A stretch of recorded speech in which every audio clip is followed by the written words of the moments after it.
Hello, everyone. My name is Cynthia Stewart. I am a PhD or DPhil student at the University of Oxford in Geography and the Environment. I'm from Eswatini, and I'm, I guess, one of the facilitators of the Africa Oxbridge Dialogues 2020.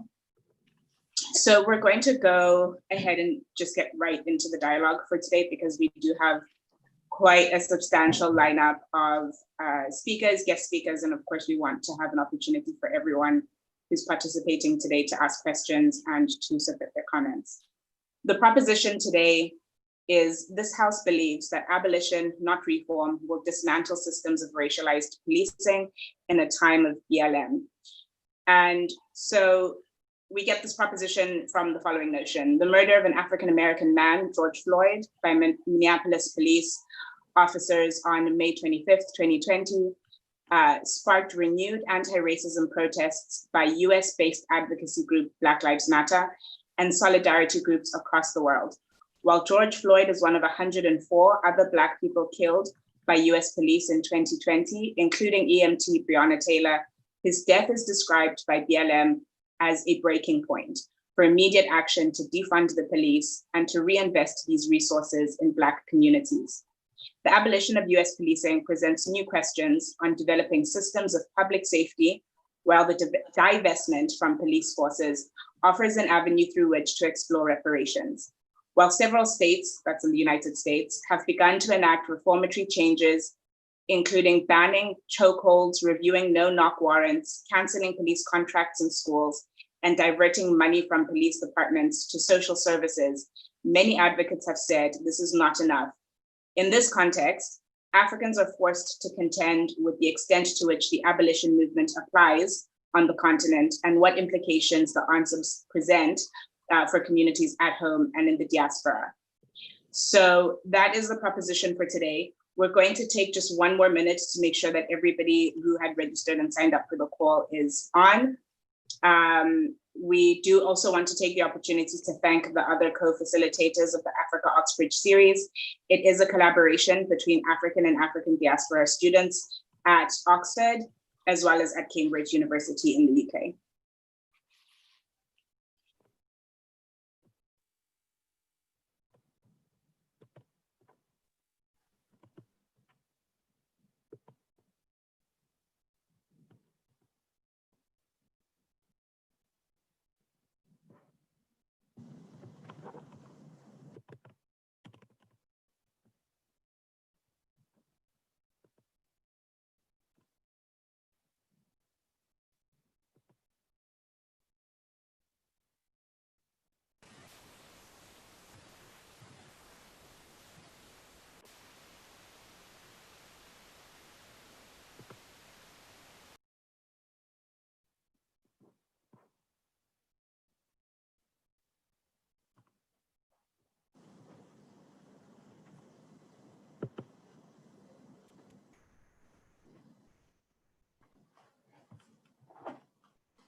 Okay, just while more people continue to join, we are still letting in more of our speakers and more of the participants who'd registered. We'll start officially with the speakers at 6:05. But for the meantime, just to recap, the proposition today is this House believes that abolition, not reform, will dismantle systems of racialized policing in a time of BLM.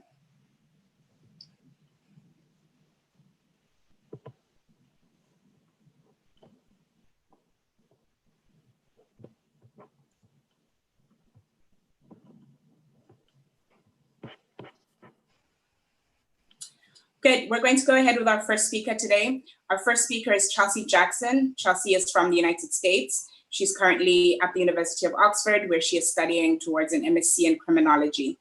I'm going to go ahead and let Chelsea propose her approach.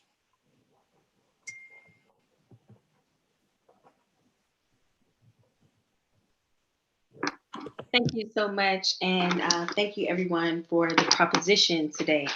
So, abolition, not reform, will dismantle racialized policing.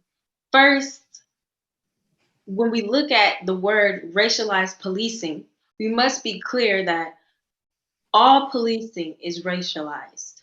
The history of policing is racialized. In the United Kingdom, it comes from the colonization of Ireland and the control of the Irish people as they've resisted this. In the colonies across the New World, police constables, originally from the British Crown, were intended to control colonized and racialized people. So the 3 points that I want to bring forward today. The first is that abolition is the politic of our ancestors, but we are disjointed from their time and that fact. Second, that year after year, we fight the same issues with the same demands, and we wash, rinse, and repeat. This is the result of reform. And lastly, abolition is a community-based response to community-based problems. Reform is an individual response to individual problems. So first, abolition comes from anti-slavery. It comes from Frederick Douglass, from Harriet Tubman, from Anne Murray Douglas, from these brave Black people who not only escaped the horrors of slavery in America themselves, but also went on to free others and speak on a global stage about the impact of slavery. In his Black Reconstruction, W.E.B. Du Bois teaches us that a host of democratic institutions are required to fully abolish one fascist institution. And so to truly abolish slavery, banks that would sell to Black people had to be set up. Land trusts had to be set up. Education, public education did not exist anywhere in the world until the period called Reconstruction, in which former slaves had the dare to dream that every child should be educated and should know how to read. And so they create a public education system. This is just one of the democratic institutions that comes out of the abolition of slavery. It's also important to remember that our ancestors, when they were fighting to abolish slavery, they didn't know what would come next, but they knew they wanted freedom. And they knew that freedom wasn't what they were experiencing right now. With the Missouri Compromise of 1850, they tried to reform slavery. With the Civil War, even, they tried to avoid it and just keep it in a few states. But our ancestors knew they needed to be free. And to truly be free wasn't just to get rid of the slave master, but it was also to get rid of the slave trader. It was also to get rid of the constable who would catch and keep runaway slaves in his jail. It was also to get rid of the yeoman farmer who rode in the slave patrol who would come and pick you up. So it wasn't just the master, it was the system. And similarly, connecting to the same issues, same demands, wash, rinse, repeat. MLK talks in 1963 about police officers masquerading in uniforms with badges, maintaining the right to maim and kill Negroes at will. This is still true in 2020. And the cycle goes like this. Police kill a Black person, Black folk react, first in riot, then in organized protest. Black folk from the street make demands, but then upper class Blacks translate them to the mainstream. White liberals pass reforms, play strategic politics, rinse and repeat. This happens time and time again. In 1965 in Atlanta, Georgia, where I come from as an organizer, there was an uprising called the Summerhill Uprising led by SNCC students after police killed a Black man. In 2015, I organized with ATL is Ready and ATL BSU in Atlanta, Georgia, because the police killed Anthony Hill, who was having a psychotic episode in the middle of the road and was completely in the nude and was murdered by the police in Atlanta, Georgia. These same issues But in 1965, they were demanding citizen review boards. They were demanding Black prosecutors. They were demanding more Black police. And so we have to understand that reform keeps the system as it is. And abolition offers us something different. It offers accountability, not punishment, healing, not revenge, harm, and it talks about harm, not crime, focuses on empathy, not pathology, and gives us kindness, not violence. Abolition is the answer, the only answer to racialized policing. Thank you. Thank you so much, Chelsea. I think that naturally the US perspective is a wonderful place to start for a conversation like this, especially given the incidents of police brutality that we're seeing in the United States escalating over the past several years. So our next speaker is going to take us to a somewhat different approach or perspective, and that is speaker 2, Dumi Senda, or Coach Dumi, who completed an MSc in African Studies here at the University of Oxford and was born in Zimbabwe.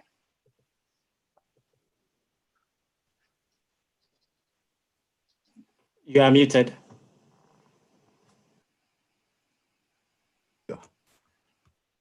Okay, can you hear me?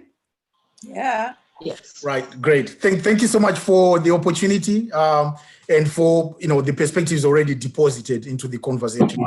I want to start perhaps at a kind of an unusual place, right? And this is a place which relates to the language of things. I believe how we what we call things and what we think about, how we think about things and notions actually does matter, and in the end can have significant impact into whether we achieve the ends that we seek to achieve.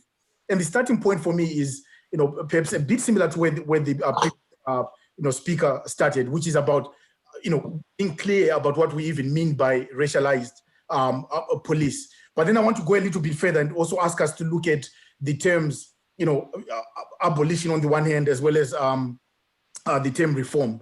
The starting point is, one, I think it's a bit of a distraction in some sense, where there's this view or notion that we can, the way to deal with racialization of society in any way, including the police and other services, is in fact doing away with the actual racialization, or in a sense almost denying the racialism of society. So while we should accept that racialization or race in its sense is a social construct, but the fact that it's already constructed means it's a social reality. So that's where I want us to start. And then abolition, if you look that up, in the dictionary and kind of look at what that means, it suggests, getting rid of something, doing away with something entirely. In some sense, I think it's a mirage or utopia. It creates, this sense or illusion that we have actually in reality done away with something, when in fact we have just, something has moved into a different way of manifesting. So let me give you an example. There's this sense that we abolished slavery, as an obvious example. But when you look at the lived realities of people, particularly people from, in continents like Africa and Asia, the way that they are manipulated sometimes by the corporate, sectors and sometimes by certain states, and also imperialistic behaviors of certain states still persist today, which suggests that in reality we have not actually abolished slavery. But then we've created an illusion that just because we've signed certain statutes that say we have done away with slavery, or we've done away with it being state-sponsored in very overt ways, we've actually abolished it. So that's on the one hand. On the other hand, I want to tackle the issue of reform. In a sense, I think the topic presents us with an artificial choice. On the one hand, we have to either go with this mirage or utopia of abolitionism, but on the other hand, we have to go with this notion of reform. I think, in fact, the answer probably lies somewhere in between, which is transformation. In my experience of working with organizations, and I've been very fortunate to work, with organizations right from grassroots to, corporates to police services. Often I come across organizations that say to me, look, we've got this document that speaks to the values and ideals that they want to drive of equality, diversity, and inclusion in the organization. But there's a disjuncture between what is professed on paper and what actually happens in everyday life when the police goes out there or when the manager is appraising their staff. That disjuncture is what we need, in a sense, to deal with.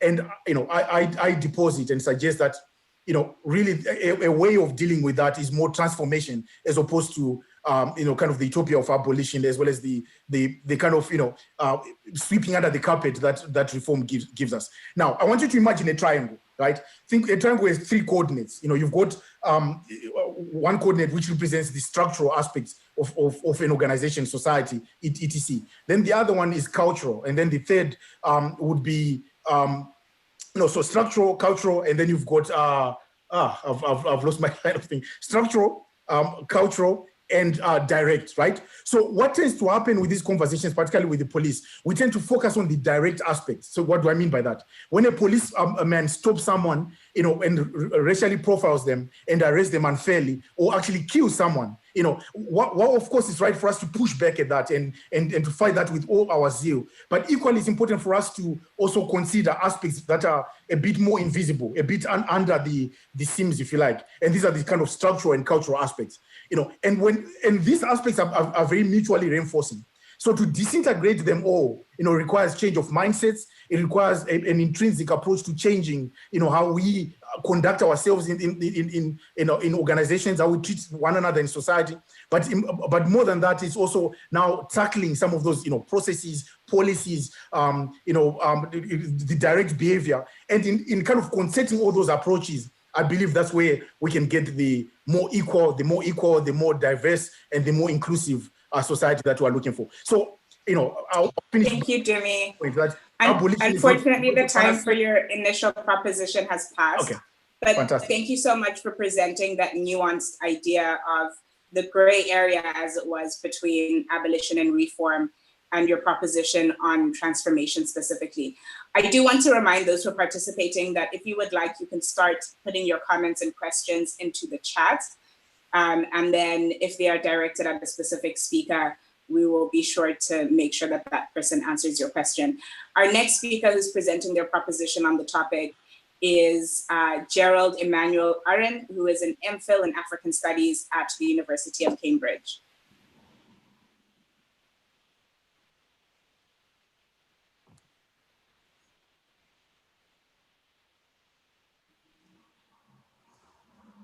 You're muted, Gerald.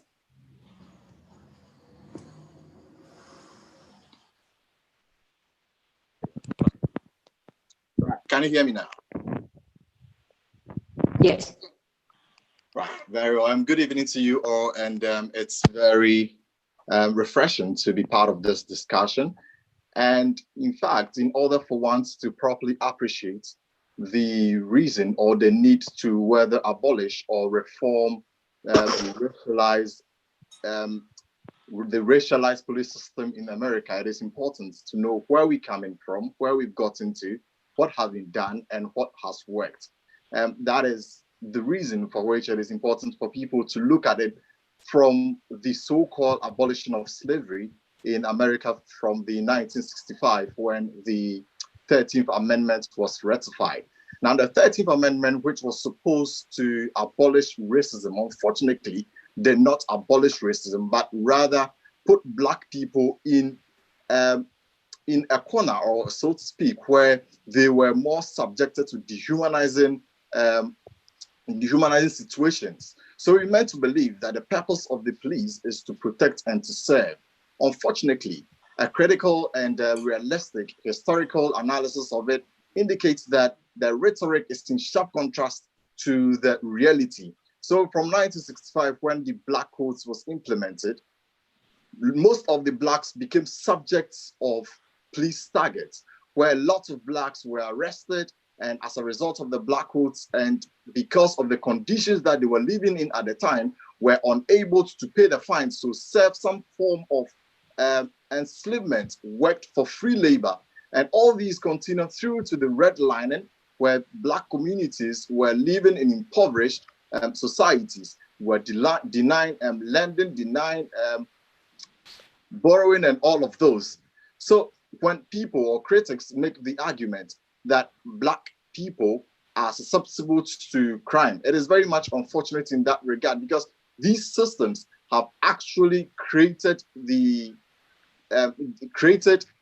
condition where Black people are unable to live a meaningful life of theirs. And you look at history and you realize that the police deliberately do target Black people in all aspects of what they do. So if you look at the New York City Department Police Program, the search program where they were looking at weapons from people, Black people were highly targeted to the extent that about 80% of those who were searched at the time were Blacks. Meanwhile, most of the people where weapons were found on were also white people. But this did not change the situation for the police to maybe search white people the more. So there have been a number of reforms, but these reforms, quote and unquote, have not been working.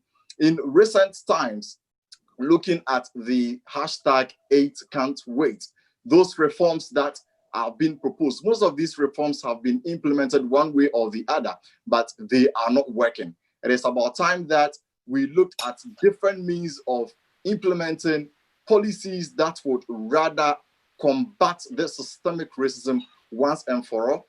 And it is for that reason for which, for me, I support the defunding and abolition of the police service, so that these monies and resources will be channeled to bettering the lives of Black people and Black communities, because historically they've been subjected to impoverished situations, which is making it difficult for them to access good services. And when this is done, when people call 911, they would receive services not based on their skin color or not based on where they live. So reforms such as camera on police people, anti-bias training were all implemented, but that didn't save the life of George Floyd. That didn't save the life of Jermaine Clark. That did not save the life of Castle. So for me, I think that we need to change the way we look at things for the things that we look at to also change. Thank you. Thank you very much, Gerald. A very substantive analysis there of some of the structural reforms that could happen to divest, especially, so which is a new sort of line of argument, how that money that is currently channeled towards policing could be better used. Thank you very much for your contribution. Our final speaker for today, before we move to our invited guests, is Atina Ngamso Nkopo, who is a South African graduate of the University of Oxford. She studied the MSc in African Studies and the Master of Public Policy at Oxford. And again, Ati joins us from South Africa.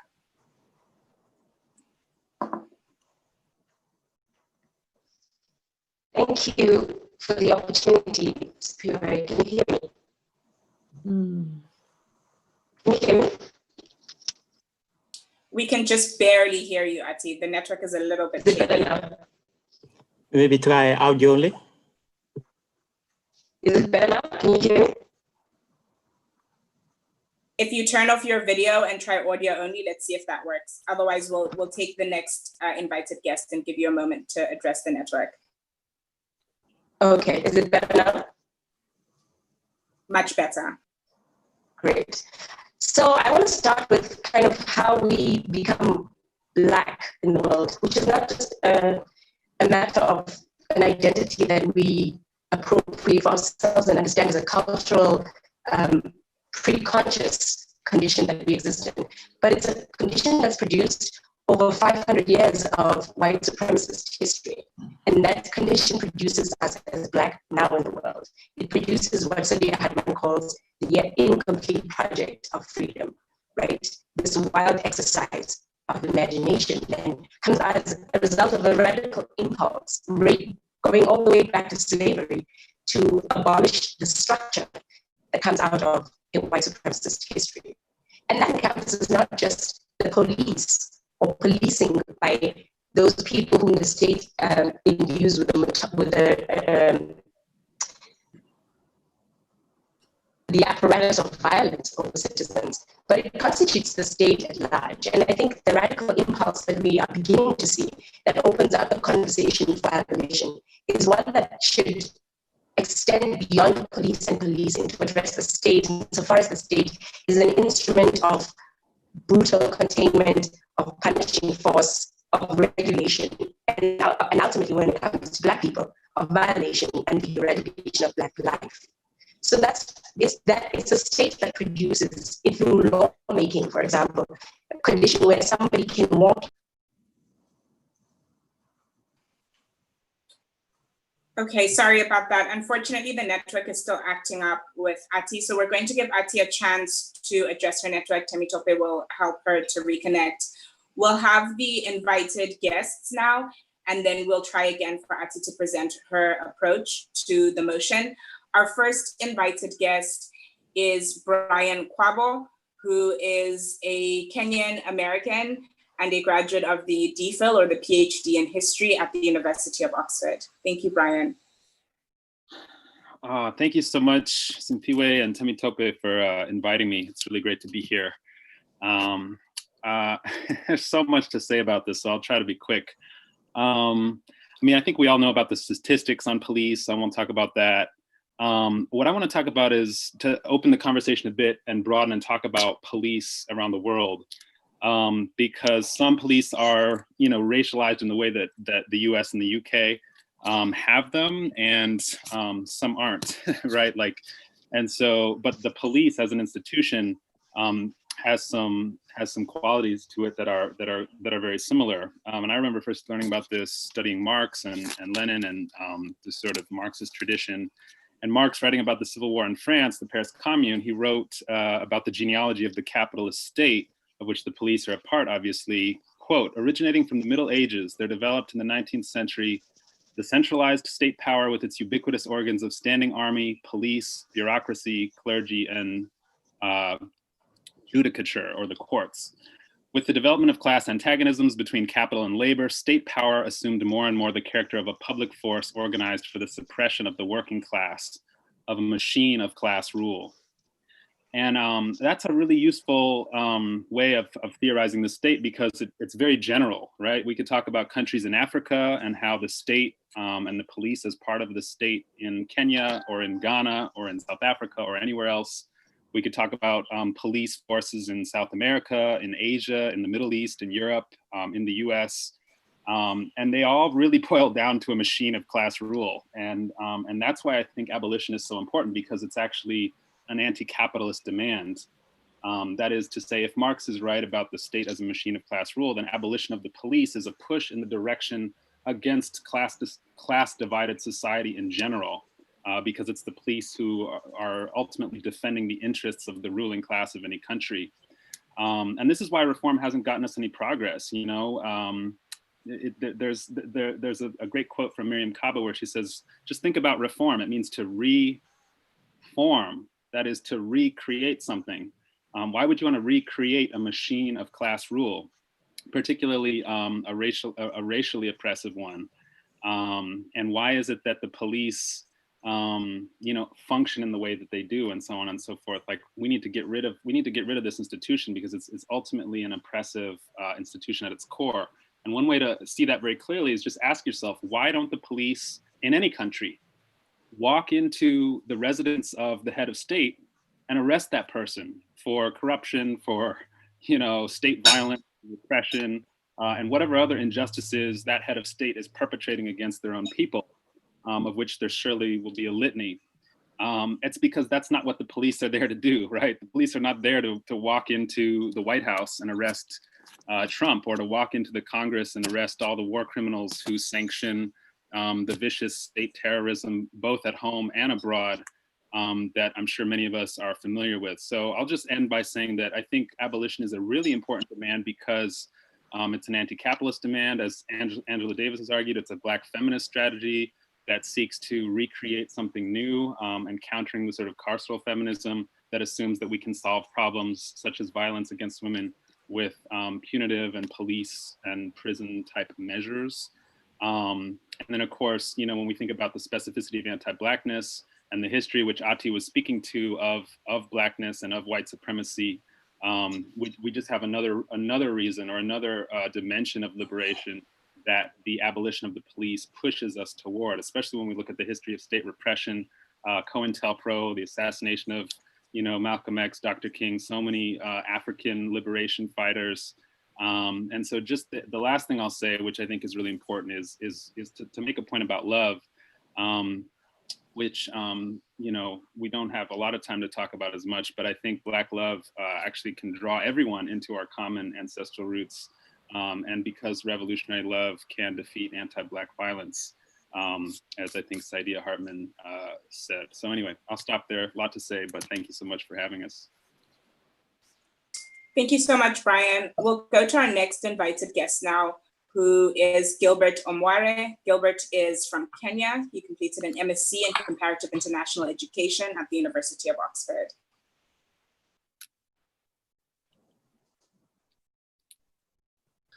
Right. Two thoughts come to mind just listening to the speakers or discussants. And the first is the question of human dignity, which I think really has to be centered here. And the fact that questions around racialized policing or even police brutalizing people always boils down to questions of, do they actually see people as people and deserving of human dignity?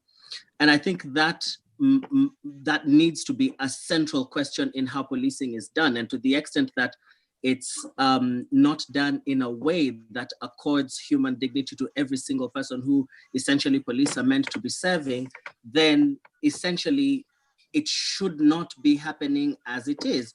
And therefore we should have abolition of a system that does not accord dignity to people who deserve that sort of dignity.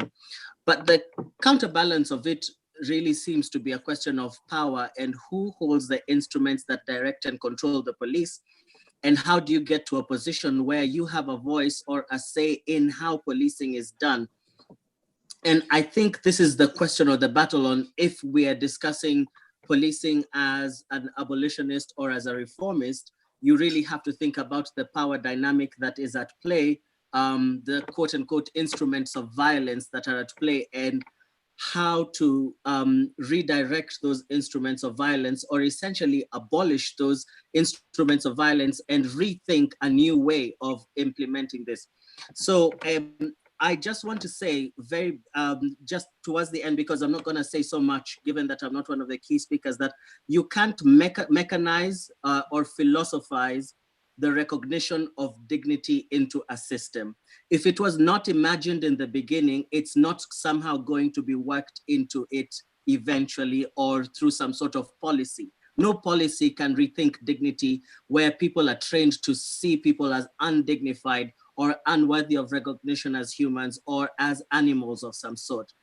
And to that extent, I clearly see a scenario where abolition tends to be the best way to go for it, because then that way you somehow rethink a system that recognizes every single person's dignity and that rethinks how that power is used to recognize and promote the dignity of every single person who's supposed to be served by these systems.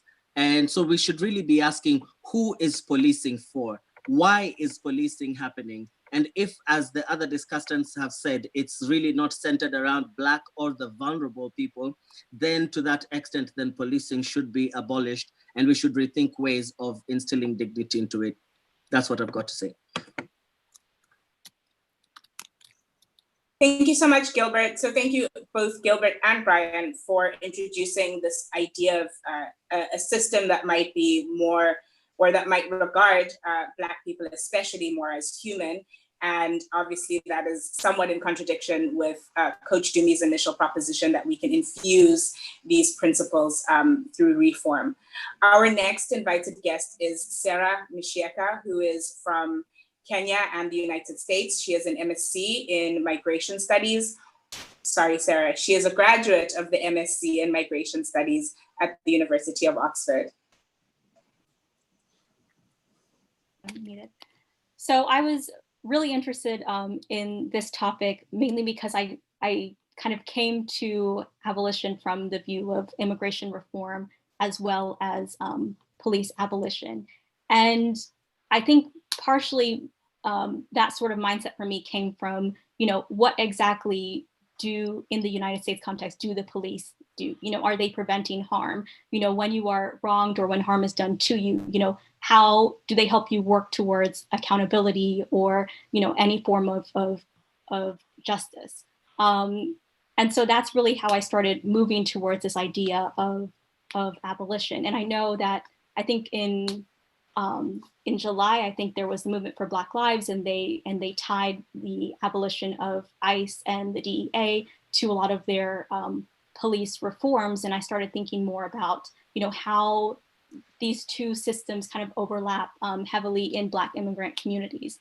So I think I guess just not to take too much time, one thing that I really wanted to bring up here is that I know, I guess in personal experience, this whole, the steps towards moving towards abolition and kind of creating community-based ways to deal with conflict, to deal with harm, are things that, aren't unfamiliar to Black immigrant communities for, reasons of, not wanting to put people at risk of deportation or, make their path to citizenship impossible. A lot of times people hesitate involving law enforcement or hesitate in calling the police, and different kind of community-based ways of mediation and dealing with conflict have sort of propped up. And so the idea of abolition is something that I've seen in a lot of African immigrant communities, something that we've been moving towards without necessarily labeling it as such. But one thing I kind of wanted to bring up as I'm still kind of working on my path to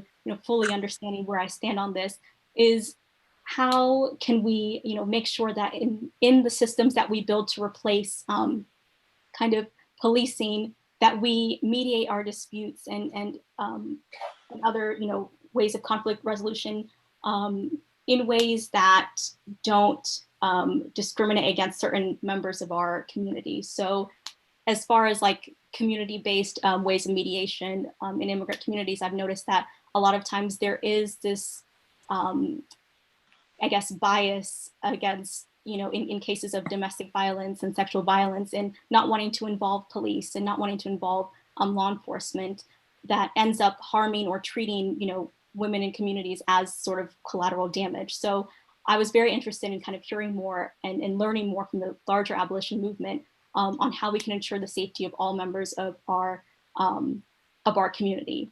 But I think just in general, I wanted to kind of bring up the point that, when we talk about diasporas, when we talk about immigrant communities, we can't really talk about necessary immigration reform without talking about police abolition. Detention is, immigrant detention is part of, the prison system. When we talk about, ICE arrest, that is, local police and immigration enforcement are so heavily tied together. We can't really separate the two when we discuss abolition as a whole.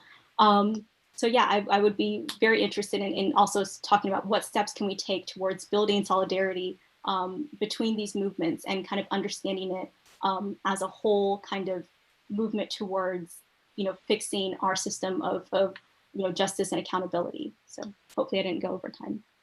Thank you so much, Sarah. Very interesting there, the intersection with the prison industrial complex, as it were, and immigration and immigration detention across the world. We're going to go back now to Ati. As mentioned, Ati is in South Africa. She completed the MSc in African Studies and the Master of Public Policy at the University of Oxford. So Ati is still on the line, but we're actually going to play a recording of her presentation just for clarity.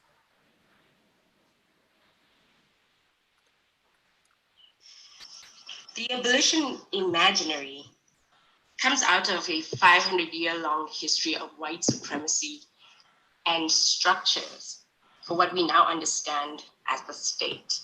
And that history and structure presents itself through varied juridical, policing, and police magnitudes of vulnerability, accumulation, and dispossession. What Saidiya Hartman calls the yet incomplete project.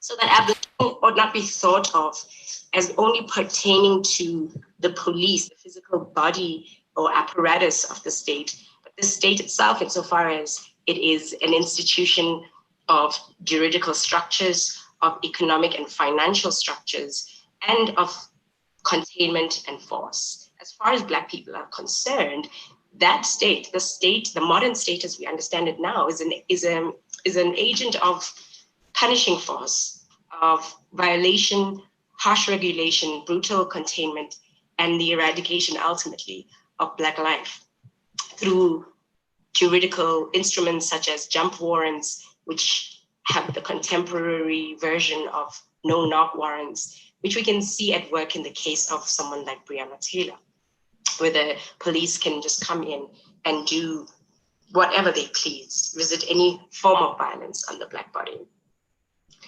This is because the state and its instrument position Black people as enclosed outside of them. The nation has historically demonstrated an abandonment by law and exclusion by the terms of the social contract that the state is supposed to exist under for Black people through slavery, and in the morphologies of slavery post the formal era, to conscriptions of servitude on Black people. So this violent domination, this general dishonor, this social death of actual and routine death over Black people remains a defining structure of Blackness, as well as sexual violation.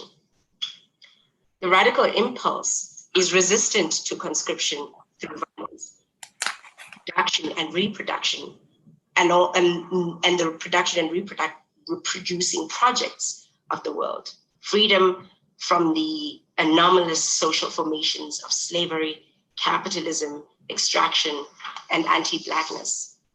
The global order resists even the smallest efforts to make equitable chances or life chances of Black people from birth, Black children in education, ultimately the survival of Black people in the village, in the city, in the field, and in the world underwritten by gratuitous violence and general dishonor of anti-Blackness. So teaching lawmakers, the courts, the police, financial institutions, how to be more anti-racist is ultimately not what will work, and we have seen how historically this has not worked. Our presidents on the African continent are Black. America has had a Black president and senators, and we have seen the incarceration and violation, and ultimately the elimination of Black life at record levels under their tenures. So the routine death, the rape and sexual violation of Black people sets up a context of a war zone. If you think about the pandemic levels of rape in a place like South Africa, election times and the rates of rape and sexual violation that are attached to those, or even the 6 out of 10 Black girls in the United States who report having faced sexual violation by adulthood. So nothing short of abolition of the carceral world, the world of the penal system, the modern order of the state, will change anything. And this is, I guess, why abolition is so urgent. It is as urgent as Fanon's end of the world. Anything other than that, these coalitions with institutions of the state, these reforms we participate in with institutions of the state, are nothing but a production of cynicism and the self-interest of whiteness at large. Lastly, the radical Black tradition must also recognize this age of radicalism, because history has taught us that it's not enough to break with whiteness and its structuring order of rape and violence through reform. The new movement, the new Black radical movement, is Black only when it is femme, when it is queer, when it is trans, and when its imaginary is abolitionist.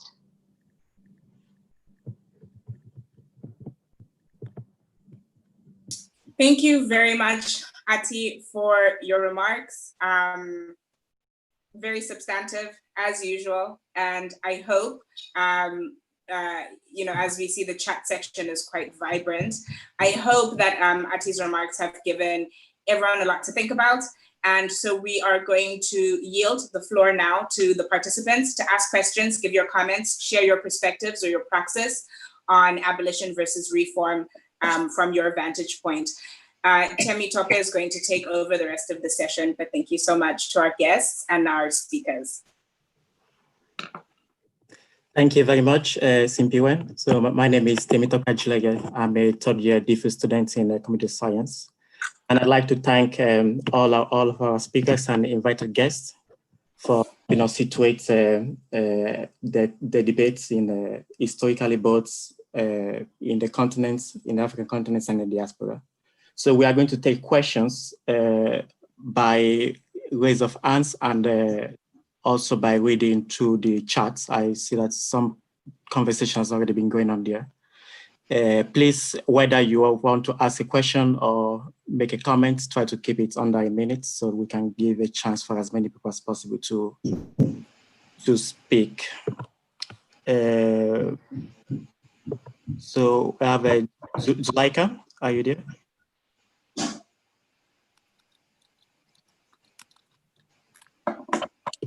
Yes, I'm here. Firstly, thank you to Simpiwe and Temitope for sharing knowledge about this discussion with me.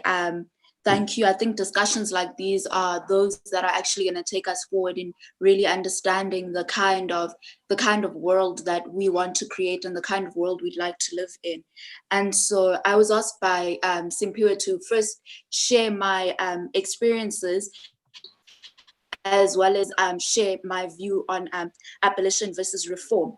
And I'm going to speak from a South African perspective, whereby Black South Africans, being the majority in our country, have been subjected to a rebranded, repackaged, modified version of privatized apartheid, which is as a result of reform.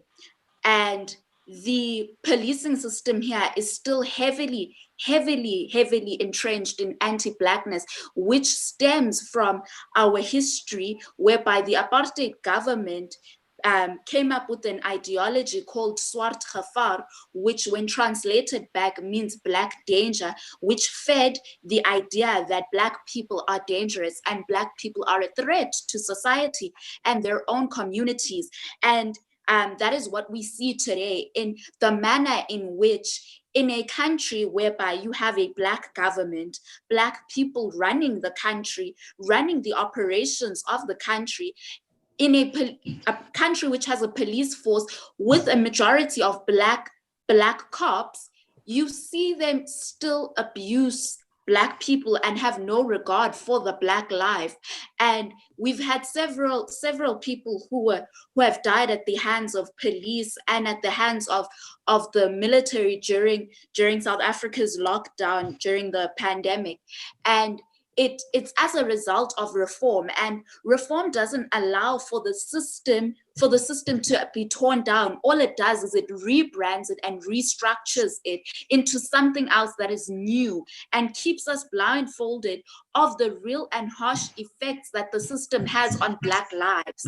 And so my experience with that is I've seen how the police react to young Black resistance in this country. In 2016, I co-led one of a movement which was #StopRacism at Pretoria High School for Girls, which addressed the inequalities in the education system in the country and how Black people are subjected to receiving a much more inferior version of education, even in your schools, which are deemed as quality schools.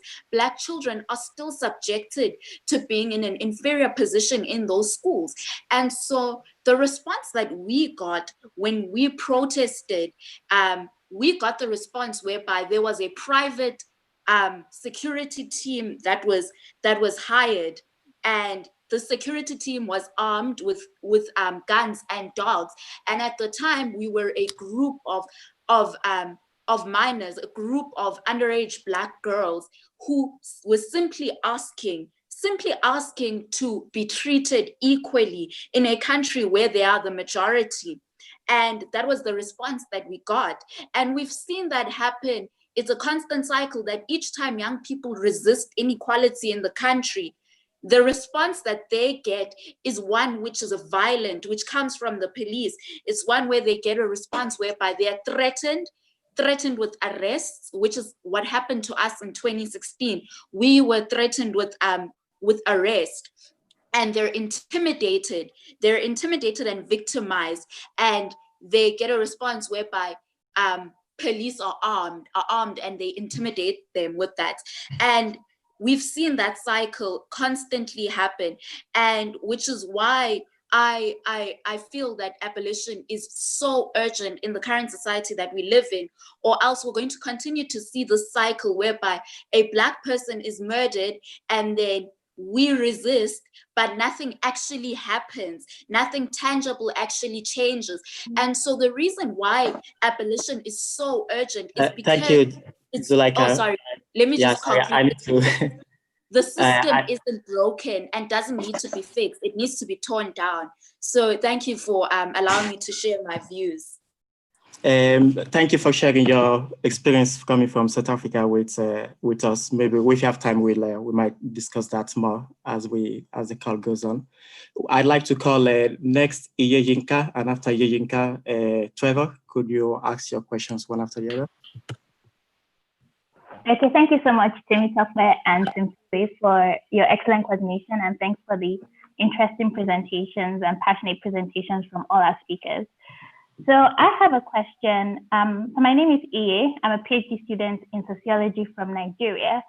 And growing up in Nigeria, I mean, kind of we live between both worlds. We have the situation of police brutality. I mean, while our police systems are not, I mean, yes, we're a product of colonialism, but you wouldn't really understand them to be racialized in the way the systems in the United Kingdom and in the United States are. So yes, we have cases of police brutality and police using unnecessary force. And even in the wake of the Black Lives Matter in the US, we also had local protests against police brutality in the country. But on the other hand, we have a serious insecurity situation in the country. I remember when I was 12 years old, our home was attacked by armed robbers, and in fact, it was the absence of police that left us at the mercy of criminals.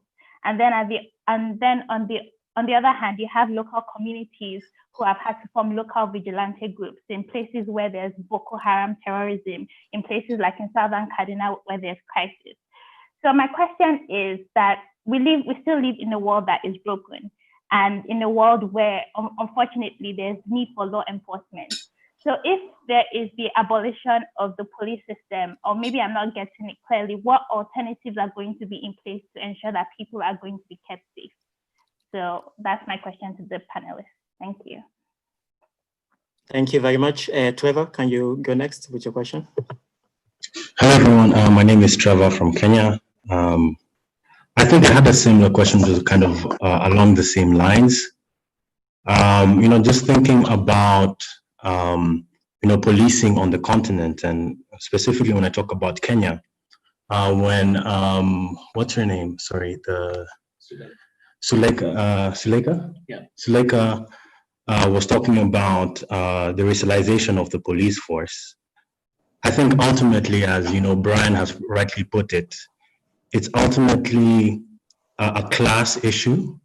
In Kenya, we see that because in South Africa, we have the example where the people who are part of the apartheid struggle are now kind of upholding these same institutions or structures that oppress the people, right? And ultimately, it's just a class issue. It's about it's a machine to keep people kind of oppressed in that sense. So my question was more around, even as we try to abolish this type of structures, like what are the alternatives? So that was basically the same question. But I think some of the reflections that we've had today have been very enlightening, and I think my question was more around what are the alternatives on the continent. Yeah. Thank you. So we'll give a chance to the speakers and invite the guests to take this. So would you like to comment, Chelsea? Yes, so I would just want to say thank you, everyone, and thank you so much to everyone who got to speak. First, I want to respond in some way both to EA's question and to Trevor's question about alternatives, first and foremost, I want us as people, African people, to be empowered, because what makes us Black or African is because we are the first people. We are the cradle of humanity. So it's not white supremacy that makes us who we are. We already were. White supremacy came in opposition to that. So it's the same thing with looking at abolishing police or the prison industrial complex. Police did not invent protection. They didn't invent stopping somebody from breaking into your house or robbing you or violating your person or killing you. We can look back at if you subscribe to the Bible, we can look at that book and see comments there about what we call crime or harm, murder, and these other things. How was it dealt with in a biblical society where they didn't have prison?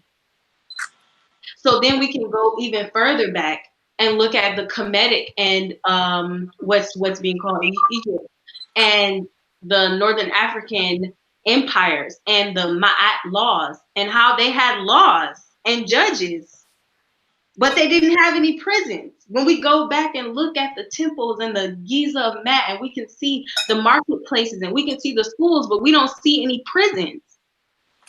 So I want us to think bigger, especially as this been an Oxbridge conversation. So what those alternatives look like is the same way that we as African people respond to problems in our families. If someone in your family had a drug addiction and they broke into your house and stole things to sell them for drugs, you're not going to go outside and call the police. You're going to deal with that within your family. If someone came into your neighborhood and stole something out of your car, the likelihood that the police are going to come find that person or even come arrest that person or recover any of the things that you lost is very slim. But if, so to EA's question, if when your house was broken into, if everybody in your neighborhood or all the compounds that was next to each other, if you all got together and looked at and addressed what time, what's going on, what's happening, do you guys have dogs? Do you have dogs? Maybe let's start a patrol. Or, hey, we've gotten this much value stolen from our house. Would all the compounds on our street be willing to donate to replace this thing that was stolen from our home? Those are community responses. And that's how we as African people respond to problems, because we understand that problems come from the community. And so they have to be solved by the community. So the people who broke into the house and committed crime, they're not committing crime because they individually hate someone else as an individual. They're responding to a collection of social problems. And so also when we think about alternatives, just lastly, very quickly, a tangible thing. Just because we don't have police doesn't mean we won't have people who won't use violence in their physical body to protect other people from harm. I'm from Atlanta. There's a group called the Street Groomers. I would encourage people to look at them. It's a community group started by a man, Brother Maroon, and they go around the community and respond to those calls when someone's looking in your window, when someone broke in your car, when your grandmother doesn't feel safe. They answer those calls instead of the police. So thank you, and I hope I answered the question. Thank you very much. Because it is a question that goes, I think, to the core of what we're discussing, I'd like to hear from maybe Sarah and then Hattie as well. Let me go, and hopefully everyone can hear me.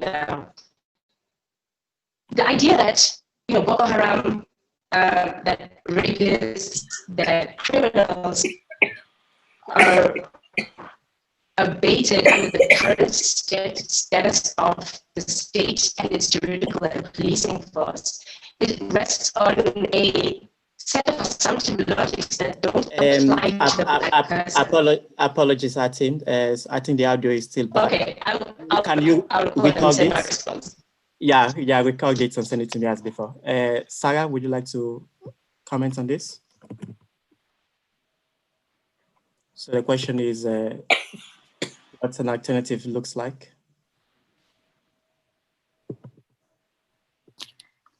Yeah, I think just 100% on what Chelsea said. I think one of the, when I kind of brought up a little bit about what does the police do, and I forget who mentioned, you know, when their house got robbed, like what was the end result? You know, what would be the end result if you involved the police? Because I really tried to think about certain situations where harm is done, and at the end of the day, you as a victim, did you get the justice you were seeking? You know, did you get, you know, that accountability? Or, you know, was the punishment and was the situation being resolved in a way where it almost seemed as if like they act, you know, the police or like the state was kind of meting out their own punishment, even though they weren't the ones harmed.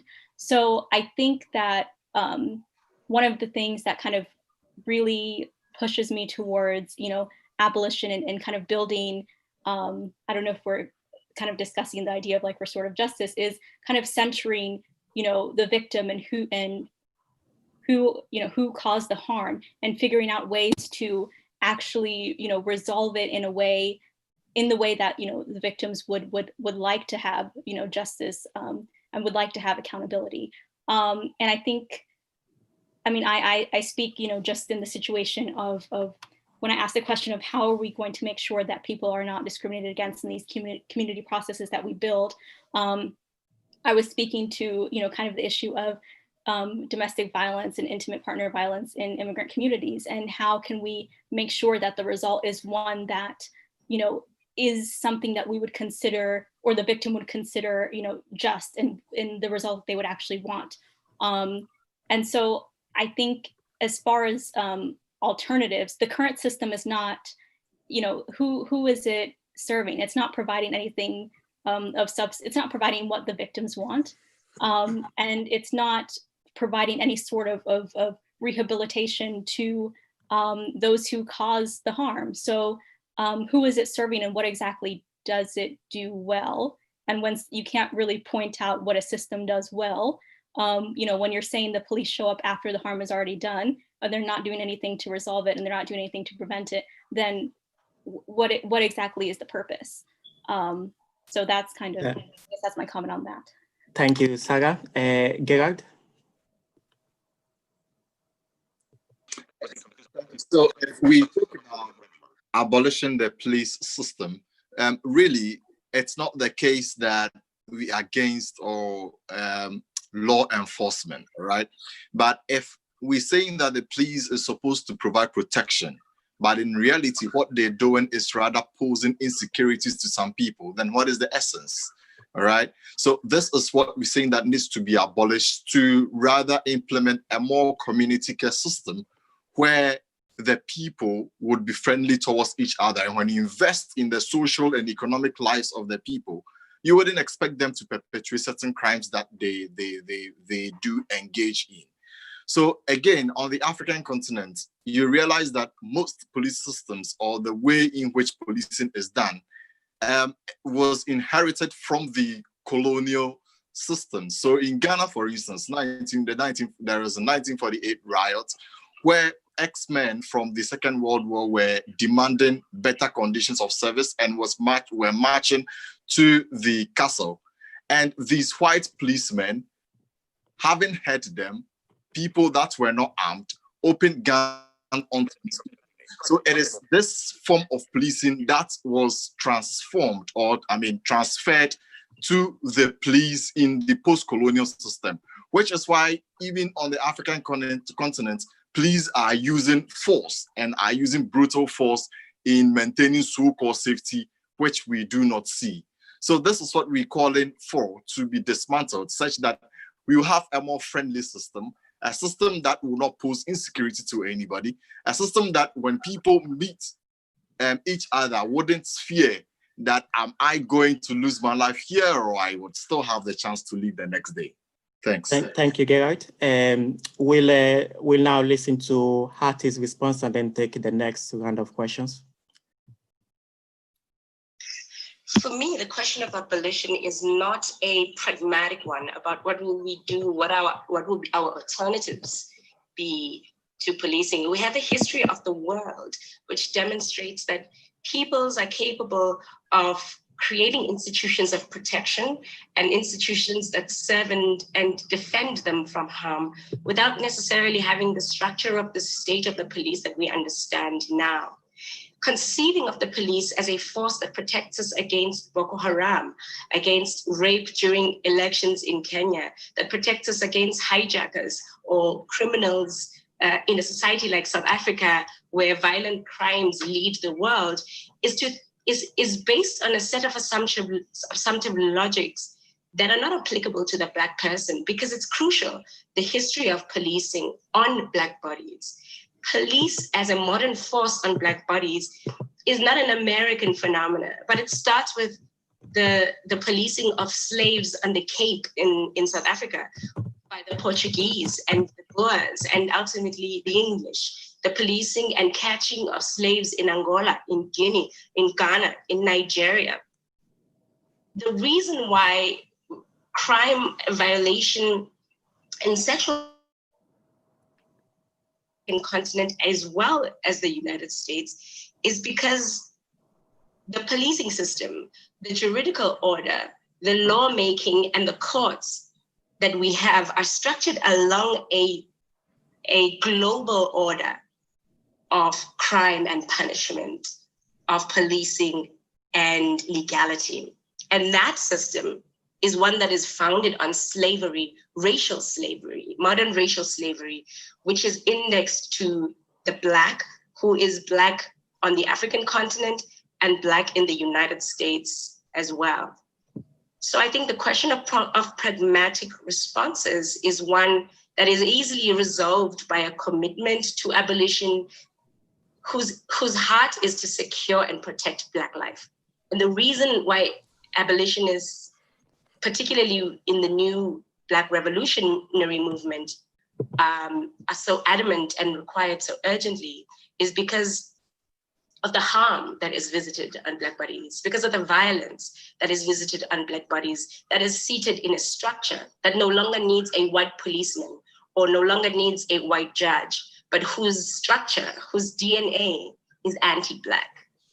So if there is anything that we can do to protect Black people all over the world, it certainly isn't the policing as we understand it right now, nor the state as it manifests under the modern white supremacist global order.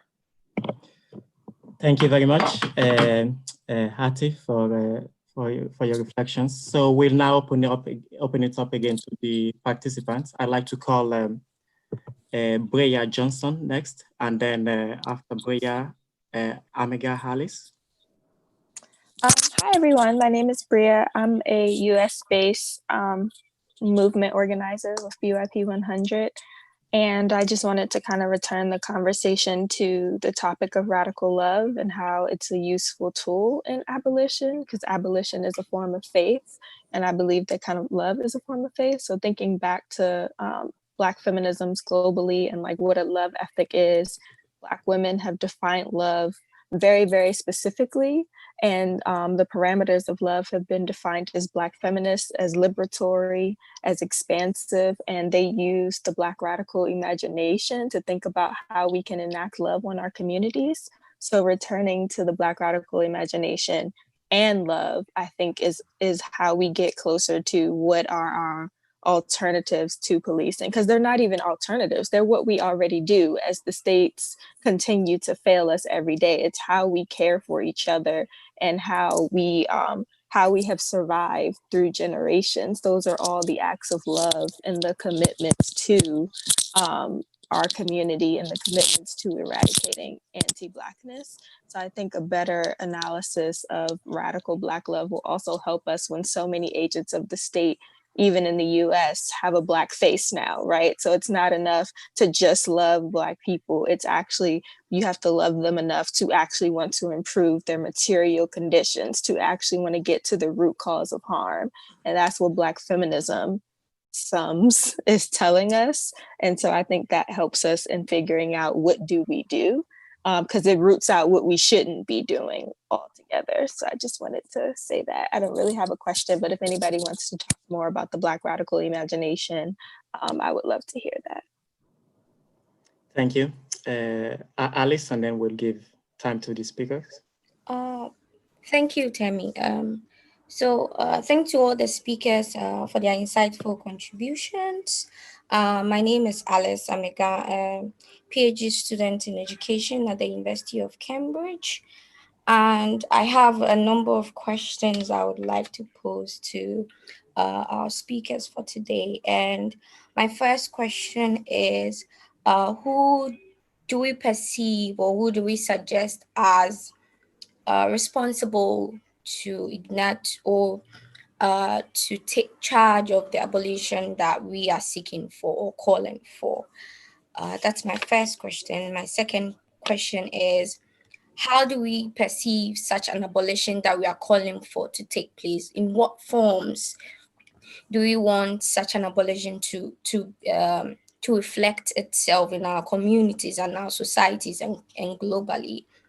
And I'm thinking, do we believe that the policing system is the problem, or it is being used as an instrument to perpetuate harm by people of high authorities? And if that is the case, do we want to abolish or take out the people who are using policing as an instrument of harm? I think these are the questions that I would like answers to.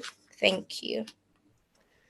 Thank you very much, Alice. I'd like to give an opportunity to speak to Dumi and Brian. Thank you, and that's a really poignant question. And I was itching to have the previous question. I think you've given many opportunities there through your question. You see, the issue with the notion of abolition, we haven't really, and I think this is the danger. There's no, people don't necessarily stop to really identify what is it that they want to abolish. Are you seeking to remove people from positions? Are you seeking to remove institutions themselves and stop them existing? Are you seeking to remove ideology? Are you seeking to destroy ideology? How do you do that?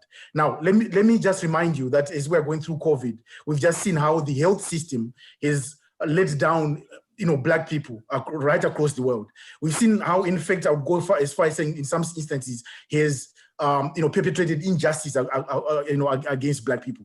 Do you suggest that we also abolish that? How do we go about it?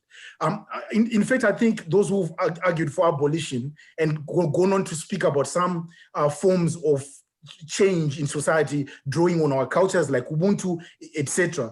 Rather, what they're speaking about there is transformation more than abolition, and it's more about us changing as individuals as well, changing intrinsically, but also changing the system.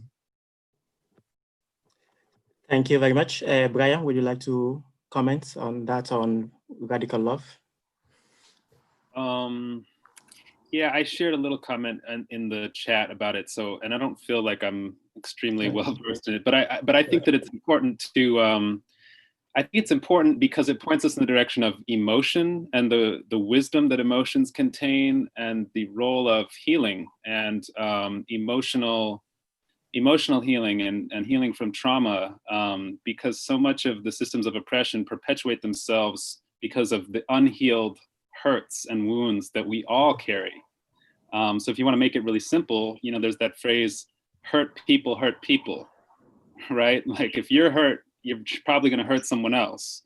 So we got a lot of hurt people running around here, not doing the kind of healing work that would prevent us from hurting each other and other people.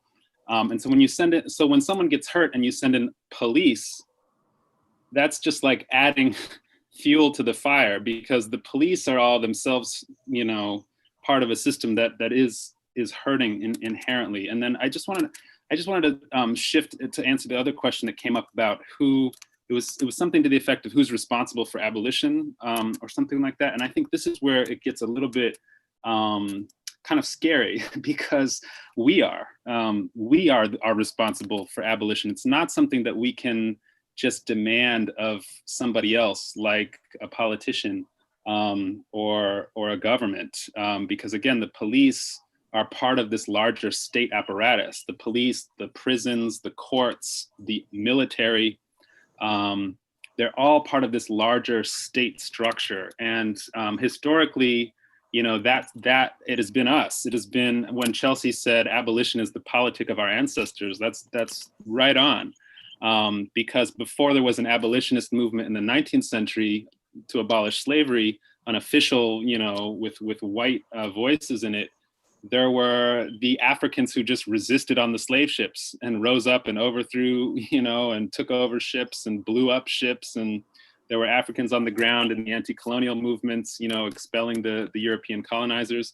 The Haitian Revolution, I mean, if you want a case study in the destruction of slavery and Eurocentric white supremacist, state power, I'm not aware of a better example than the Haitian Revolution, which was really, really us, in the sense of us as Black people, us as people who love each other enough to struggle to the point of death, to struggle to fight and die for what we believed in. And so I read people like Ida B. Wells or Malcolm X or Thomas Sankara, or any number of folks who gave their lives as doing so in part out of love, out of their love for Black people. Like, imagine they loved us enough to get killed for it. That's a high bar and something to aspire to. And I'm not saying we all have to, martyr ourselves or anything like that. But I just think that we do have to get to the emotional healing, the love, and the sort of historical understanding of how these things have helped us in ways that often are hidden when we consult, whitewashed histories and narratives about this stuff. Thank you very much. The next two questions will be from Betusile and then Wandile. Would you like to go ahead, Betusile? Yes, I'm here. Thank you. Can you hear me? Yeah, go ahead. Okay, sorry. So I actually have two questions. One is to Simpiwe and the next one is to Sarah. So Simpiwe, so you're one of the people that led the Rhodes Must Fall protest in Oxford recently. So how do you think that this Black Lives Matter movement will demand a fuller and more honest confrontation with institutions' legacies of slavery, imperialism, colonialism, white supremacy, racial exclusion, and bias in African countries, especially those Francophone countries that are still paying colonial taxes to France? And then my question to Sarah, because you spoke about ICE, there is a 6-episode documentary on Netflix called Immigration Nation, and specifically highlights how policies within ICE have not only changed within the Trump presidency or administration, but have also significantly further perpetuated racialized policing towards Black and brown bodies. So my question is, would you say that the abolition of ICE would dismantle systems of racialized policing, in this time of Black Lives Matter, or would the reform of ICE under a different administration dismantle those systems of racialized policing? Thank you. Thank you very much. Wandile? Yeah, thanks, Chair. Yeah, I have two really very brief questions. I think any of the speakers perhaps could assist me here. I would like to, to establish, I think, with the speakers as to, where do we locate this, this abolitionist agenda within the, I think, the broader, discussions around, the attempts to create a socialist environment, and also, the space where I think there's been, an attempt to, to call for things to fall, if I may put it that way, and I think for me, it's important for us to locate it within, I think, our own context, and also not forgetting that there's also a global context as well, because, the wave that, what we have come to term as fallism, the foliological tools of analysis that came as an outcome of, students calling, for example, for roads to fall.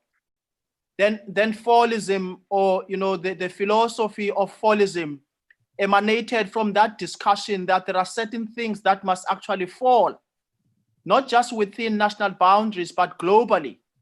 And that discussion captured the global imagination to say that, what are our foliological tools of analysis? And whose tools do we use to catapult this abolitionist agenda? And who is our target, or what is our target? Who are we targeting the agenda, the project at? And I think that we really need to be clear in how we define what we have come to term as how we abolish systems. And I think that, Chair, if I could be assisted in that, where do we locate this within the foliological paradigm, globally and also within our national boundaries? Thank you very much.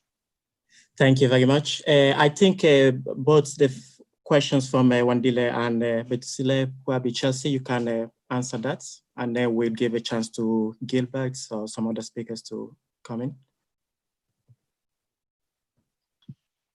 Yes, thank you, everyone. And these questions my brain is literally on fire. So to go to Wandile's question and to just reach back to something that Brian said not too long ago,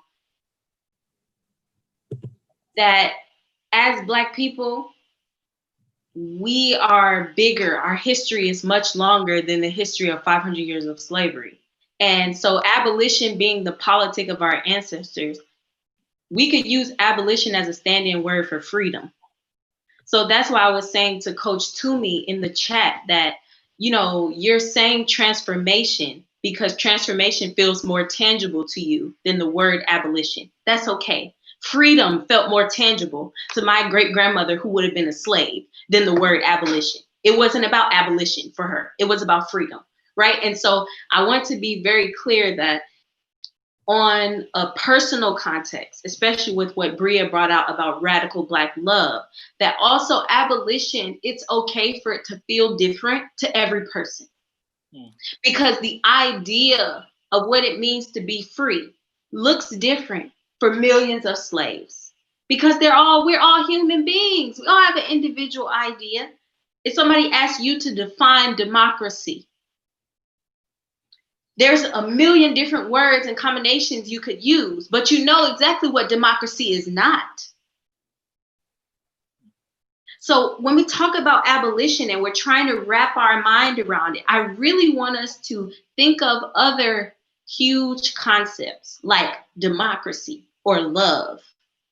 You could ask a million people what love is and get a million different answers, but they know what love is not, right? So the last thing I want to bring out is the global context. And I really appreciate someone who brought out earlier that slavery did not start in America. And Britain and the United States have done a wonderful job at pushing that propaganda. But when slavery started, America didn't exist. America is a colony just like New Zealand, just like Australia, okay? So it was a collection of colonies, actually. But they don't want us to know that the United States of America, because they don't want us to do that with Africa and unite the colonies together. But because slavery didn't start with what we call the United States of America, it started with the crown, the British crown, the German crown, the French crown, the Dutch crown, and their companies. That's where it starts. And so when we understand the through lines of capitalism, we understand the through lines of controlling working people, of exploiting resources from the land, of exploiting labor from people, and then using violence and force to control them so you can keep doing it. This is something that was globally perfected by European companies and monarchs throughout the centuries. And by the transatlantic slave trade and the Berlin Conference, they've perfected it. And they bring it into being. And then in the New World, after World War II, they push it onto all of these formerly colonized countries around the world. They push these exact same systems and require them in the treaties. So I know I've been talking for quite a bit, but I want to be very clear that slavery didn't start in America. policing and these issues are not exclusive to Britain and the West, because they forcibly exported them across the world. Thank you. Thank you very much, Chelsea. Sarah, would you like to comment briefly on the connection with ICE? Okay, so if I remember correctly, the question was if it's a question of abolition or reform for ICE and kind of changes in the system. Was that the question that was posed, I think? So, I mean, I think that for me, like the discussion of the abolition of ICE, first and foremost, you know, ICE is not this long-standing establishment in the United States. It's relatively new, right? It's I might get the year wrong, maybe 2002, 2003, and you know, in this most recent administration in the United States, we've seen kind of changes where previously under Obama, which, you know, not ideal legislation there, but you know, there were certain restrictions, like if they came in to pursue a certain undocumented immigrant with a criminal record, there were restrictions on who could also get arrested along the way. And so I think as recently as 2017, they've removed those restrictions. So a lot of the times calls to police enforcement or, you know, kind of police coming in to pursue undocumented immigrants end up in these massive arrests. And so we've seen an increased hesitance to kind of contact or include law enforcement and police, because there's that increased danger of putting someone on the path to deportation or detention. So, I mean, I think as far as is abolishing ICE, I don't think that the immigration system that we need to be moving towards is one that should exist with an institution like ICE. It doesn't, I mean, we can speak, you know, strictly to maybe like if we address just African immigrant, you know, communities and who gets, you know, detained, who gets deported, who gets arrested. There's a lot of profiling that goes into who gets arrested. You know, Black immigrants are more likely to get detained and deported. And we also have to look at, you know, who these individuals are. It's no longer an issue of who has a criminal record. It's now, you know, you being here on a regular status makes you a criminal. And so I think we need to work towards the abolition of ICE, because we need an immigration system that, you know, says, did someone being here on a regular status, you know, like cause you harm? Did you lose your job? Was something done to you, you know, that we need to address? Or, you know, do we need to find ways to, you know, regularize, you know, people's statuses instead of criminalizing them? So, I mean, I think that's sort of my discussion around ICE and how it ties to the larger abolition movement. It's sort of along the same like arguments of why does it exist? What does it do? Does it make citizens safer? No. At this point, it's just a matter of, you know, detaining and deporting essentially non-violent immigrants on a regular status. Thank you very much, Sarah, for your answer. Of course, we won't be able to exhaust the conversation with this session. So if you have any resources, links, connections, additional readings you would like to recommend people, please post it in the chat. We'll save tweets at the end of the call and make it available to you on our Instagram page or on other social media platforms. So I would give an opportunity for one more question. And while I wait for that to come, if there is one, I'd like to thank again the speakers and the invited guests. I particularly appreciated the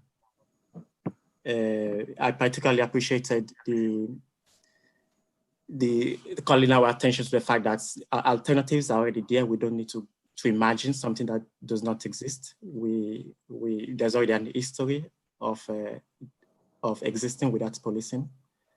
But also appreciate Dumi's Dumi's comment that racialized behaviors will not cease to exist because we abolish the police. So even in the alternatives that we push forward, we will still need to address these issues. So I'll take just one quick question from Musibudi. Please keep it really under 30 seconds, and then a comment from Brian. You are muted.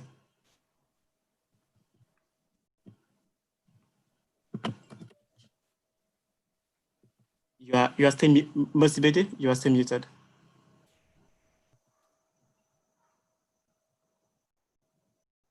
Yes, you can hear me. Yep.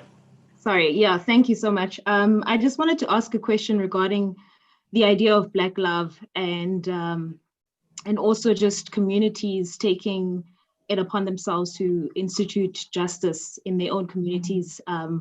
What would be sometimes, or what was referred to as, vigilantism and demonized. I wanted to ask regarding what about Black love? We need Black love as a Black family in the world. We need to heal and so forth. But the idea of tough love as a solution for families in crisis, how do we sort of put these two ideas together within the idea of communities taking it upon themselves to actually institute justice within their own communities? Thank you very much. Brian, would you like to address that with your comments? Yeah, I guess what I would say there is that any term or concept can and has been appropriated by the very forces like the state that we, are up against. And so I think love, the phrase tough love, at least in the US context, maybe it's different, for other people, but that is one that, sort of conservative politicians have used to justify policing as a strategy for improving communities. This idea that if we're just loving them toughly or something, but that's not love. That's certainly not the way that Black feminists have defined love, which Bria was speaking to earlier. We have to define love for ourselves, I think, and define it in more explicitly, revolutionary ways than those that the state has used to try to co-opt love and co-opt so many other things, democracy, even the concept of socialism, which Wandile had asked a question about, what's the relationship between abolition and socialism? I think these are all questions that require more study and more research. And so I would really encourage people. I like how people are chatting. Chelsea's chatting, about some resources that people can follow up with. But really, the other comment I just want to make briefly was that all of this stuff has a history. And when we're talking about anti-Blackness, like we can talk about the Europeans, we can talk about the Atlantic world, but actually, if you go back further, get into the Arab world, get into the history of anti-Blackness in East Africa, which is actually much older. The Arab-led slavery of Africans in the East is much older, centuries older than anything the Europeans did in the Atlantic world. And I think there's a connection there, and it's a way to help explain why it is that anti-Blackness exists in the Arab world, why it exists in other places, in Asia, in Latin America, and of course in Europe and the West and North America too. And all of this stuff just requires more study, more research, and more knowledge, so that we can actually, take this conversation forward and build on all the great insights that came out of it. So yeah, thanks again to everybody for having us, and thanks to everybody who showed up. Thank you very much, Brian. I'll now pass the hosting back to Simpiwe. Thanks, Temitope. So, like Temitope said, we are obviously not going to come to an answer to this question on abolition versus reform. We've certainly heard a lot from our speakers. We've heard about the gray area between reform and abolition.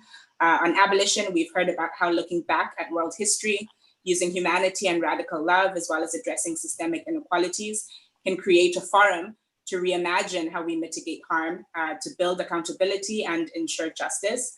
On reform, of course, we've heard about reconnecting systems of policing to their original vision, as it were, ensuring that the impetus to protect and serve is infused into state apparatus. And vitally, we've been asked what would replace policing.